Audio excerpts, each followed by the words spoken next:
সই জালিয়াতি কাণ্ডে ভবানী ভবনে হাজিরা অভিষেক বন্দ্যোপাধ্যায়ের। একেবারে দুটো ছবি রাখবো। সকাল 11:39 নাগাদ অভিষেক বন্দ্যোপাধ্যায় তার যে কালীঘাটের বাড়ি সেখান থেকে তিনি বের হন এবং তারপর ভবানী ভবনে পৌঁছে যান অভিষেক বন্দ্যোপাধ্যায় সকাল 11:43 নাগাদ, অর্থাৎ নির্ধারিত সময়ের অনেক আগেই তিনি পৌঁছে যান আজকে ভবানী ভবনে। সই জালিয়াতি কাণ্ডে তাকে এই নিয়ে দ্বিতীয়বার তলব করা হলো, অর্থাৎ দ্বিতীয়বার হাজিরা দিলেন তিনি। এর আগে তিনবার সমন তিনি এড়িয়ে গিয়েছিলেন এবং তারপর হাইকোর্টের নির্দেশের পর 11 তারিখ তিনি হাজিরা দেন। সেদিনকেও তাকে 5.5 ঘন্টা জিজ্ঞাসাবাদ করা হয়। আর আজকে যে ছবি আমরা দেখতে পেলাম, একেবারে অভিষেক বন্দ্যোপাধ্যায় তিনি ভবানী ভবনে পৌঁছলেন, রিসেপশনে আইডি প্রুফ দেখিয়ে ভিজিটর্স বুকে সই করে তারপরে তিনি ভবানী ভবনে এন্ট্রি নেন। আমাদের তিন প্রতিনিধি এই মুহূর্তে ভবানী ভবন থেকে সরাসরি রয়েছেন। পার্থপ্রতিম ঘোষ, আবির দত্ত এবং সন্দীপ সরকার আমাদের সঙ্গে রয়েছেন। তবে শুরুতেই আমি আবিরের কাছে যাব। জিজ্ঞাসাবাদ পর্ব কি শুরু হয়েছে, কি জানা যাচ্ছে আবির? দেখো, যেটা জানা যাচ্ছে যে জিজ্ঞাসাবাদের পর্ব শুরু হয়েছে, কিন্তু এই যে জিজ্ঞাসাবাদ কতক্ষণ চলবে সেই বিষয় নিয়ে এখনো পর্যন্ত জানার কথা নয়। কিন্তু এই যে এর আগে 5.5 ঘন্টা জিজ্ঞাসাবাদ করা হয়েছিল অভিষেক বন্দ্যোপাধ্যায়কে, সেই জিজ্ঞাসাবাদে মূলত এই যে বারবার করে যেটা সামনে আসছে যে রেজলিউশন বুক কোথায়, সেই বিষয় নিয়ে তথ্য তারা জানতে চেয়েছিলেন এবং যেটা সূত্র মারফত জানা যাচ্ছে যে সেই বিষয় নিয়ে আরও তথ্য জানতে চান সিআইডির আধিকারিকেরা। সেই সংক্রান্ত বিষয় সম্ভবত অভিষেক বন্দ্যোপাধ্যায়কে জিজ্ঞাসাবাদ করা হচ্ছে। এবং তোমাকে এটাও জানাচ্ছি যে আজকে আমরা দেখলাম যে অভিষেক বন্দ্যোপাধ্যায় যখন বাড়ি থেকে বেরিয়ে তিনি কোনো বক্তব্য মিডিয়ার সামনে বললেন না এবং সরাসরি তিনি চলে এলেন ভবানী ভবনে। এই যে জিজ্ঞাসাবাদ, সেই জিজ্ঞাসাবাদে বেশ কিছু বিষয়ের তথ্য যেগুলো জানার জন্য এর আগে আমরা দেখেছি যে বেশ কয়েকজন বিধায়ক, তাদেরকে বাড়িতে গিয়েও কথা বলা হয়েছে, তাদের সাথে কথা বলেছেন তদন্তকারী আধিকারিকরা, তল্লাশি অভিযান অবধি হয়েছে। কিন্তু তারপরেও এই বিষয় নিয়ে তদন্ত এগিয়ে নিয়ে যাওয়ার জন্য যে প্রয়োজনীয় তথ্য, সেটা কি এখনো পর্যন্ত অধরা, যেটা জানার চেষ্টা চালানো হচ্ছে এবং সেই জন্যই দ্বিতীয়বারের জন্য অভিষেক বন্দ্যোপাধ্যায়কে ডেকে পাঠানো হয়েছে তাকে জিজ্ঞাসাবাদ করে যদি এই বিষয়টায় তথ্য পাওয়া যায় তাহলে সেই ক্ষেত্রে এই তদন্তের জন্য খুব উপকার হবে। তার কারণ এই তদন্ত এগিয়ে নিয়ে যাওয়ার জন্য অত্যন্ত সেন্সিটিভ ম্যাটার, কারণ বিধানসভার বিষয় এবং সেই ক্ষেত্রে এই যে নথিতে এই যে সই জালিয়াতির বিষয়ে যেটা সামনে এসছে, এই জালিয়াতি যদি হয়ে থাকে তাহলে সেই ক্ষেত্রে জালিয়াতির পেছনে কারা, দ্বিতীয়ত যারা সই করেননি বলে কিন্তু তাদের সই রয়েছে তাহলে সেই সই করলো কারা, তৃতীয়ত এই যাদের সই করা হয়নি বা যারা বৈঠকে উপস্থিত ছিলেন না তাদের সঙ্গে কি আলাদা কোনো বৈঠক করা হয়েছিল। এই বিষয়গুলো জানার প্রয়োজনীয়তা এই কারণে এই তদন্তটা সম্পূর্ণটা দাঁড়িয়ে রয়েছে এই সই জালিয়াতির ওপরেই এবং সেই ক্ষেত্রে উপস্থিতি আর অনুপস্থিতি কাদের রয়েছে সেটা জানতে পারলেই বিষয়টি কি ঘটেছে, নেপথ্যে কে রয়েছে সেই বিষয়টা স্পষ্ট জানা যাবে। সই রয়েছে অভিষেক বন্দ্যোপাধ্যায়ের, তাহলে সেই ক্ষেত্রে অভিষেক বন্দ্যোপাধ্যায়কে বলতে হবে এই সইগুলো কাদের, যারা বলছেন বিধায়করা যে তাদের সই নয় তারাই কথা বলছেন কেন। তাহলে যদি সই বিধায়কদের নাই হয়ে থাকে, হ্যান্ডরাইটিং এক্সপার্টদের রিপোর্টের বিষয় নিয়েও তারা আলোচনা করছেন সিআইডির আধিকারিকরা, তাহলে সেই ক্ষেত্রে এই সই যাদের নয় সেই সইটা করে দিল কে। অর্থাৎ এই যে জটিলতা রয়েছে, সেই জটিলতা কখন জটিলতা মুক্ত হবে, তখনই যখন জিজ্ঞাসাবাদে যে বিষয়গুলো তদন্তকারী আধিকারিকরা জানতে চাইছেন সেই বিষয় নিয়ে তথ্য তারা পাবেন। সেই চেষ্টাতেই দ্বিতীয়বারের জন্য অভিষেক বন্দ্যোপাধ্যায়কে আজকে ডাকা হয়েছে, তিনি এসে উপস্থিত হয়েছেন, জিজ্ঞাসাবাদের প্রক্রিয়া শুরু হয়েছে বলেই জানা যাচ্ছে। একদম জিজ্ঞাসাবাদের প্রক্রিয়া শুরু হয়েছে বলেই জানা যাচ্ছে। অভিষেক বন্দ্যোপাধ্যায় দ্বিতীয়বার তিনি হাজিরা দিলেন আজকে। একেবারে এই যে 70 জন বিধায়কের সই জাল, সেই সই জালিয়াতি কাণ্ডেই সিআইডির এই তদন্ত প্রক্রিয়া ইতিমধ্যেই চলছে, যেখানে আসল রেজলিউশন কপি সেটা কোথায় যেরকম জানতে চাওয়া হচ্ছে অভিষেক বন্দ্যোপাধ্যায়ের কাছ থেকে, সেরকমই এই যে সই যে বিধায়কদের রয়েছে সেই সই কারা করলো, কারণ আগেই 3 জন বিধায়ক তারা জানিয়ে দিয়েছেন যে সই তাদের নয়। বেশ কিছু বিধায়কের নাম সেখানে ব্লক লেটারে রয়েছে, অর্থাৎ বেশ কিছু জায়গায় জটিলতা রয়েছে এবং সেখান থেকে সেই জটিলতা একেবারে কাটার জায়গাতেই তদন্ত এগিয়ে নিয়ে যাওয়ার চেষ্টা করছেন সিআইডি তদন্তকারী আধিকারিকরা। আমাদের অপর প্রতিনিধি সন্দীপ সরকার রয়েছেন সেখানে। সন্দীপ,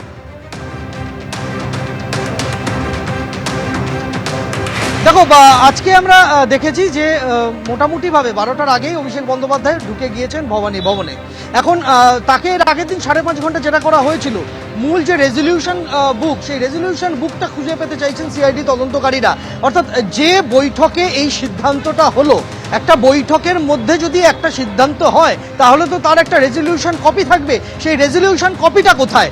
যেখানে এই সিদ্ধান্তটা হলো সেই সিদ্ধান্ত নেওয়ার যে মূল কপি, সেই কপিটা কোথায়? এই কপির খোঁজে কিন্তু এর আগে 30B হরিশ চ্যাটার্জি স্ট্রিটে মমতা বন্দ্যোপাধ্যায়ের যে বাড়ি লাগোয়া কেন্দ্রীয় পার্টি অফিস তৃণমূল কংগ্রেসের, সেখানে হানা দিয়েছিলেন তদন্তকারীরা এবং সেদিন মমতা বন্দ্যোপাধ্যায় বাড়িতে ছিলেন না, তা নিয়ে সিআইডির টিমকে ভেতরে ঢুকতে বাধা দেওয়া হয়, বিস্তর নাটক হয়েছিল।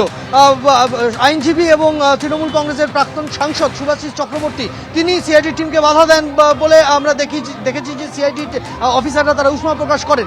তারপরে সিআইডি তল্লাশি চালায়, প্রায় 2 ঘন্টার কাছাকাছি সময় তল্লাশি চালানোর পরেও কিন্তু মমতা বন্দ্যোপাধ্যায়ের বাড়ি লাগোয়া পার্টি অফিস থেকে রেজলিউশনের কপি পাওয়া যায়নি। সেই রেজলিউশনের কপিটাই খুঁজে পেতে চাইছেন তদন্তকারীরা।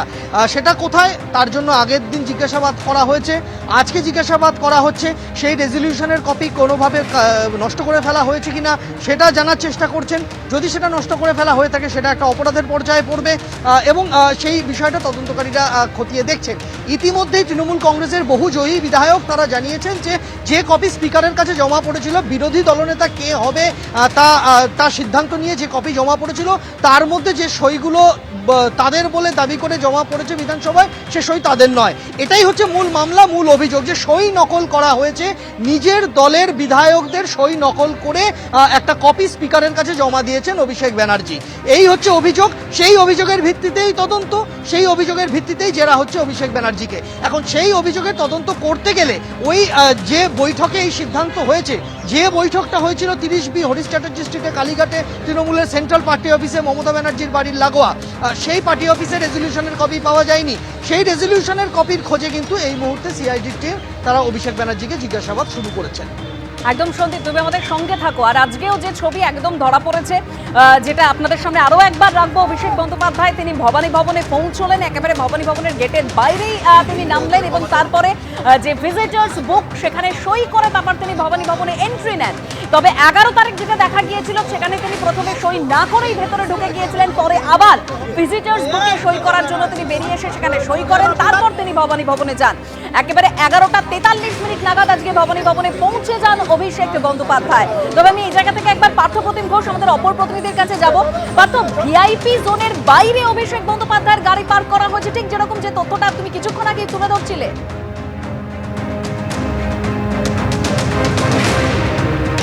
দেখো, অভিষেক বন্দ্যোপাধ্যায় যখন এসে পৌঁছায় জিজ্ঞাসাবাদের জন্য এবং তার পরবর্তীতে তার গাড়ি একেবারে যে ভিআইপি জোন রয়েছে এই জায়গায়, যেখানে আমার সহকর্মী শান্তনু দত্তকে দেখাতে বলবো, এখানে হচ্ছে এই যে ব্যারিকেড করা অবস্থা রয়েছে, গার্ডরেল দেওয়া রয়েছে এবং উল্টো দিকে হচ্ছে গেট বন্ধ, যেখানে হচ্ছে পুলিশের শীর্ষ কর্তারা তারা গাড়ি রাখেন, সেখানে হচ্ছে অভিষেক বন্দ্যোপাধ্যায় গাড়ি প্রথমে বাদিকে পার্ক করা হয়। অভিষেক বন্দ্যোপাধ্যায় যখন ভবানী ভবনে প্রবেশ করেন, প্রবেশ করার পর আমরা দেখতে পেলাম যে অভিষেক বন্দ্যোপাধ্যায় গাড়ি যেখানে পার্ক করা হয়েছিল ভিআইপি জোনের মধ্যে, এখানে উপস্থিত পুলিশ কর্মীরা তারা জানিয়ে দেন যে গাড়ি এখানে রাখা যাবে না, কারণ এখানে সর্বসাধারণের জন্য প্রবেশে নিষেধাজ্ঞা রয়েছে, একটা বাধ্যবাধকতা রয়েছে এবং তারপরে তার গাড়ি একেবারে বাইরে বের করতে বলেন। এখানে উপস্থিত পুলিশ কর্মীরা দেখলাম একবার হাত দিয়ে দেখিয়ে যে বাইরে বার করতে বলা হয় এবং তারপরে এই গার্ডরেল সরিয়ে একবার অভিষেক বন্দ্যোপাধ্যায়ের যে গাড়ি, সেই গাড়ি বাইরে ভবানী ভবনের ঠিক ভিআইপি যে জোন রয়েছে সেই জোনের বাইরে অভিষেক বন্দ্যোপাধ্যায়ের গাড়ি, সেই গাড়ি কিন্তু রাখা রয়েছে।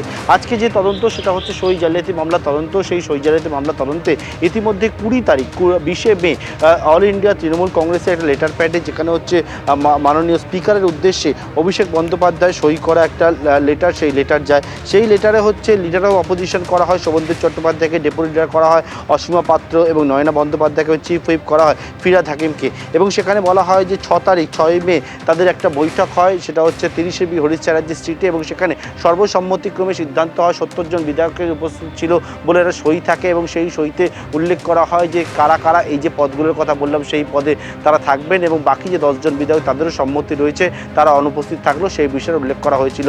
এখানেই গোলবাধে যখন দেখা যায় যে ঋতব্রত বন্দ্যোপাধ্যায় এবং সন্দীপন শাহ তারা অভিযোগ করেন যে 6 তারিখে এই যে বিধায়কদের কথা বলা হচ্ছে, সই করার কথা বলা হচ্ছে, সেটা কিন্তু তারা কিন্তু সেখানে অনেকেই উপস্থিত ছিলেন না এবং অনেকেরই সই হচ্ছে সেটা ব্লক লেটারে রয়েছে।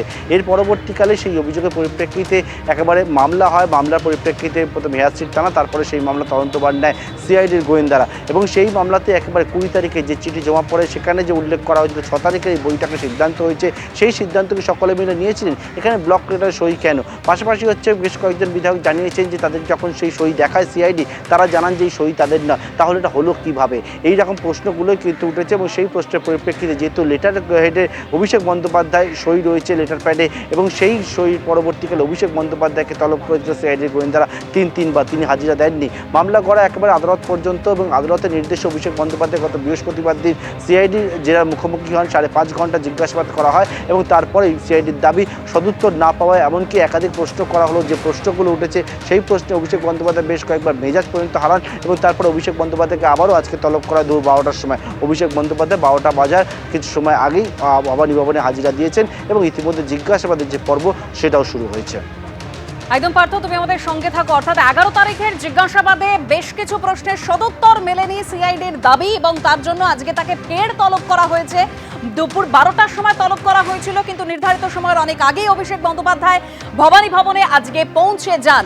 অর্থাৎ সেই যে সই জালিয়াতির ঘটনা, যে কপি, অর্থাৎ যেখানে বিরোধী দলনেতা হিসেবে শোভনদেব চট্টোপাধ্যায় এবং চিফ হুইপ হিসেবে ফিরহাদ হাকিমের নাম ছিল, সেই কপিতে 70 জন বিধায়কের যে সই সম্বলিত যে তালিকাটা ইতিমধ্যেই সামনে এসেছে, রেখেছি আপনাদের সামনে, সেখানে বেশ কয়েকজন বিধায়কের সই ব্লক লেটারে রয়েছে এবং 3 জন বিধায়ক তারা ইতিমধ্যেই নাকি স্বীকারও করে নিয়েছেন যে এই সই তাদের নয় এবং সেখান থেকে একদম সেই বিতর্কের সূত্রপাত, তদন্তর শুরু এবং মুখ্যমন্ত্রী শুভেন্দু অধিকারী তিনি একদিন ঘোষণা করলেন যে সন্দীপন সাহা এবং ঋতব্রত বন্দ্যোপাধ্যায়, যারা ইতিমধ্যেই তৃণমূল থেকে বহিষ্কৃত, তারা অভিযোগ করেন এবং স্পিকার সেই অভিযোগের ভিত্তিতে তদন্তের নির্দেশ দেন। সিআইডি তদন্ত শুরু করে এবং তারপরে অভিষেক বন্দ্যোপাধ্যায়কে নোটিশ পাঠানো হয়। 3বার সমন পাঠানোর পরেও তিনি হাজিরা এড়িয়ে যান আর এবার দ্বিতীয়বার তিনি হাজিরা দিয়েছেন। আমরা দেখেছি 11 তারিখ একেবারে 5.5 ঘন্টা তাকে জিজ্ঞাসাবাদ করা হয়। হাইকোর্টের নির্দেশের পর তিনি সেখানে হাজিরা দেন, ভবানী ভবনে যান, একেবারে সরাসরি দিল্লি থেকে এসে সেখানে ভবানী ভবনে তিনি পৌঁছে যান। আজকে তিনি পৌঁছে গিয়েছেন ভবানী ভবনে, আজকে তাকে ফের তলব করা হয়েছে। আবার আজকে কুণাল ঘোষকেও দুপুর 3:30টার সময় এই সই জালিয়াতি কাণ্ডে তলব করা হয়েছে।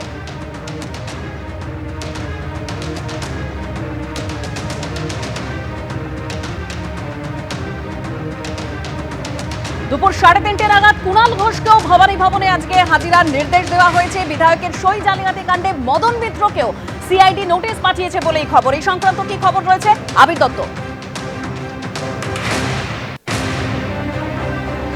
দেখো, তোমাকে জানাবো যে এর আগে আমরা দেখেছি যে এই তদন্তে বেশ কয়েকজন বিধায়কের সাথে কথা বলেছিলেন সিআইডির আধিকারিকেরা। তাদের মধ্যে অনেকেই প্রকাশ্যেও জানিয়েছিলেন এবং সিআইডির কাছেও জানিয়েছেন বলে তারা জানাচ্ছেন যে তাদের সই যেটা দেখা যাচ্ছে সেই সইটা তাদের নয়। এখান থেকেই জটিলতার সূত্রপাত, যে তাহলে সই রয়েছে, যিনি সই করেছেন তিনি বলছেন তার সই নয়, তাহলে এই সই করলো কে? কেনই বা একজন ব্যক্তির সই অন্য কেউ করে দিচ্ছে, এরকম একটা সামনে আসছে। এখান থেকেই জটিলতার সূত্রপাত। এবং তোমায় জানাচ্ছি যে এর আগে আমরা দেখেছি বেশ কয়েকজন বিধায়ককে যেমন জিজ্ঞাসাবাদ করা হয়েছে, তার সঙ্গে সঙ্গে কুণাল ঘোষ, বেলেঘাটা তৃণমূল কংগ্রেসের বিধায়ক, তাকেও উপস্থিত থাকতে বলা হয়েছে সিআইডি দপ্তরে। তাকেও এই সংক্রান্ত বিষয়ে জিজ্ঞাসাবাদ করা হতে পারে, এমনটাই সম্ভাবনা রয়েছে। তার কারণ যে মামলার পরিপ্রেক্ষিতে তাকে আজকে ডাকা হয়েছে সেই মামলাটিই হচ্ছে এই যে বিরোধী দলনেতা সিদ্ধান্ত নেওয়ার ক্ষেত্রে যে সই জালিয়াতি হয়েছে বলে যে অভিযোগ সামনে এসেছে, সেই পরিপ্রেক্ষিতে যে মামলা। অর্থাৎ কুণাল ঘোষের এর আগে কুণাল ঘোষের সঙ্গে কথা বলা হয়েছে আমরা দেখেছি এবং তার সাথে সাথে বাড়িতেও গিয়েছিল সিআইডির আধিকারিকেরা। অন্যদিকে আজকে তাকে ফের ডাকা হয়েছে। ঠিক কোন দিন ডাকা হচ্ছে? যেদিনকে অভিষেক বন্দ্যোপাধ্যায়কে দ্বিতীয় দফায় জিজ্ঞাসাবাদের পর্ব চলছে সেদিনকে। অভিষেক বন্দ্যোপাধ্যায়কে 12টার সময় আসতে বলা হয়েছে, কুণাল ঘোষকে 3টে থেকে 3:30-র মধ্যে আসতে বলা হয়েছে। এবং এই যে সময় যখন তাকে আসতে বলা হচ্ছে, তাহলে এই ক্ষেত্রে দুজনের বক্তব্যের মধ্যে মিল আছে কিনা, বা সেখানে কোনো রকম কিছু তথ্যগত কিছু অন্য কিছু ভিন্ন কিছু আসছে কিনা, সেই বিষয়টাও সম্ভবত সিআইডি আধিকারিকরা তাদের আতশ কাচের তলায় দেখবেন, এমনটাই মনে করা হচ্ছে। একদম আবির, তুমি আমাদের সঙ্গে থাকো। অর্থাৎ আজকে যে কুণাল ঘোষকেও দুপুর 3:30টার সময় তলব করা হয়েছে, অভিষেক বন্দ্যোপাধ্যায় ইতিমধ্যেই ভবানী ভবনে পৌঁছে গিয়েছেন। দুজনের সঙ্গে কথোপকথন অর্থাৎ জিজ্ঞাসাবাদ করা হবে এবং তারপরে দুজনের বক্তব্য মিলিয়ে দেখা হবে বলেও একটা সম্ভাবনা ইতিমধ্যেই তৈরি হচ্ছে, তাই তো পার্থ?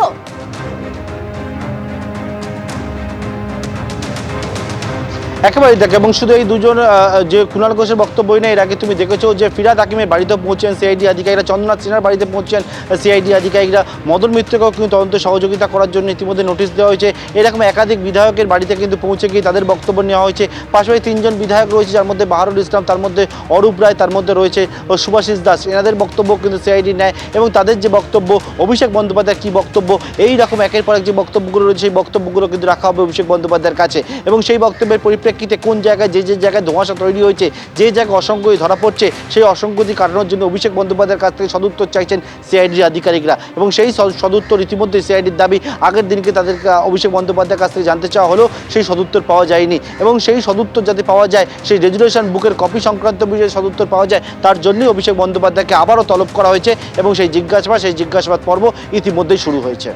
জিজ্ঞাসাবাদ পর্ব ইতিমধ্যেই শুরু হয়েছে। যেরকম তথ্য পাওয়া যাচ্ছে, অভিষেক বন্দ্যোপাধ্যায় এই সই জালিয়াতির কাণ্ডে আজকে দ্বিতীয়বার তিনি হাজিরা দিলেন। আজকে দ্বিতীয়বার তাকে তলব করা হয়েছে। 12টার সময় তলব করা হয়েছিল, তার নির্ধারিত সময়ের একেবারে 17 মিনিট আগে অভিষেক বন্দ্যোপাধ্যায় তিনি ভবানী ভবনে পৌঁছে গেছেন। জিজ্ঞাসাবাদ পর্ব শুরু হয়েছে।